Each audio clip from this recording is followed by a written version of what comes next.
I see a girl steal my bike. Who, whom, which, that. Yang mana nih jawabannya? Nah, kalau teman-teman mau mengerjakan soal tipe kayak gini, ini kan namanya adjective clause nih. Maka yang harus teman-teman lakukan adalah fokus pada kata benda yang berada di depan titik-titik.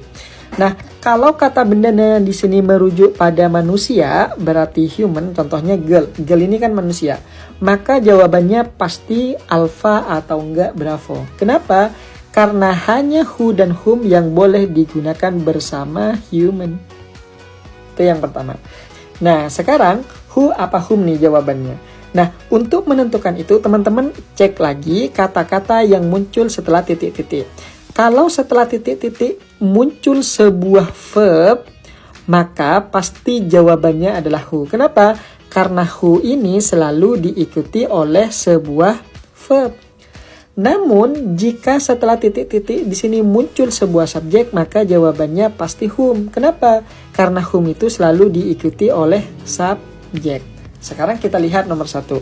I see a girl. A girl-nya kan manusia, berarti alpha atau bravo nih.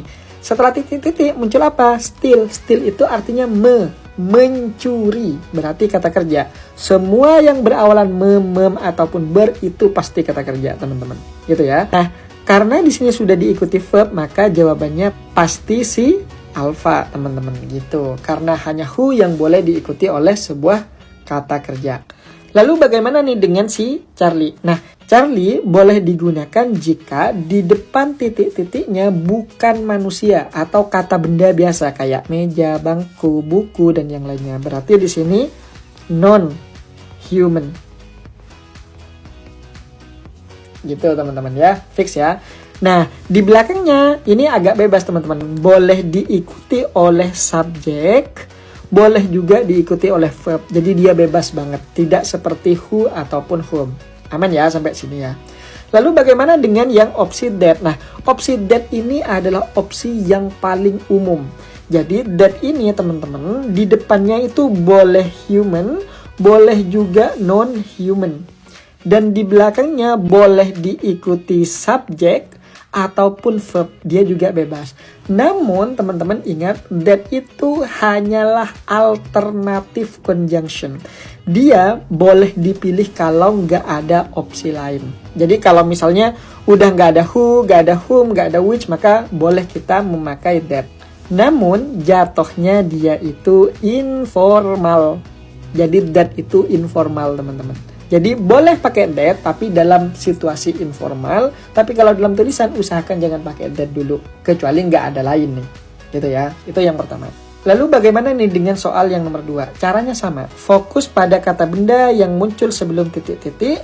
Lihat dia manusia apa bukan. Oh boy ini manusia atau human. Maka opsinya kalau nggak alpha pasti bravo. Tinggal lihat di belakang titik-titik muncul apa. Oh ternyata dia muncul sebuah subjek yaitu I. Yang manakah conjunction yang boleh diikuti oleh subjek? Jawabannya whom. Kalau who itu diikuti oleh verb, kalau whom itu diikuti oleh subjek. Jadi jelas jawabannya bravo dan alpha salah. Kenapa kita tidak pakai which? Karena di depannya, di depan titik-titik itu manusia. Sementara kalau which itu harus benda atau noun atau non-human. Kalau di belakangnya ya bebas dia. Maka secara otomatis Charlie salah. Lalu kenapa nggak pakai yang delta? Delta itu kan alternatif. Dia bisa dipakai atau boleh dipakai kalau nggak ada opsi lain. Makanya kita bisa bilang bahwa delta itu salah. Kayak gitu teman-teman ya. Lalu bagaimana dengan soal nomor 3? Di nomor 3 sama. Lihat, fokus pada kata benda yang muncul sebelum titik-titik. Dia manusia apa bukan? Oh, book itu bukan manusia. Berarti non-human. Kalau di sini sudah pasti bukan manusia, maka jawabannya pasti which, teman-teman. Karena hanya which yang boleh digunakan untuk selain manusia. Fix ya. Maka secara otomatis alpha gugur, bravo gugur. Kenapa? Karena mereka berdua ini digunakan hanya untuk manusia atau human. Fix ya. Lalu kenapa nggak pakai that? That itu salah karena dia alternatif.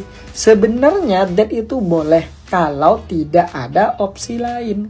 Tapi karena kita masih punya which yang mana dia digunakan untuk benda, maka delta juga bisa kita salahkan. Fix ya kayak gini ya. Terus yang nomor 4 nih. I found a cat. Di sini ada a cat. A cat itu manusia apa bukan? Oh bukan, dia itu bukan manusia, berarti non-human. Kalau bukan non-human maka jelas jawabannya Charlie. Dan secara otomatis Alpha, Bravo, dan Delta itu jelas salah teman-teman. Namun ada teori kayak gini, kalau nggak salah ini bukunya Marcella Frank, itu buku grammar. Dia bilang kayak gini, kalau misalnya hewan yang ada di sini, ini kan hewan nih. Kalau misalnya hewan ini adalah sebuah peliharaan,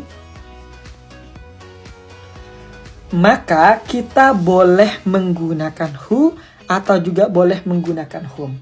Alasannya, karena kalau peliharaan itu diperlakukan sama seperti manusia. Makanya kalau itu merupakan hewan peliharaan, teman-teman boleh pakai who, boleh juga pakai whom karena dianggap seperti manusia. Namun kalau umumnya, kalau cat atau selain manusia itu pakai which. Tapi kalau teman-teman mau ikut madhabnya si Marcella Frank, boleh kok pakai who, pakai whom boleh. Tinggal lihat kata apa yang muncul di belakangnya. Oh, subjek, karena di sini diperlakukan sebagai manusia atau peliharaan, maka jawabannya juga bisa saja dia adalah whom. Gitu, teman-teman. Jadi untuk yang nomor 4, kalau misalnya kita anggap kucing itu bukan peliharaan, maka jawabannya adalah Charlie.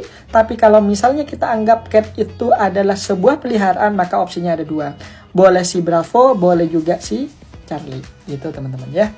Sekarang coba kerjakan soal nomor 5. Saya tunggu jawabannya di kolom komentar. See you tomorrow and bye-bye.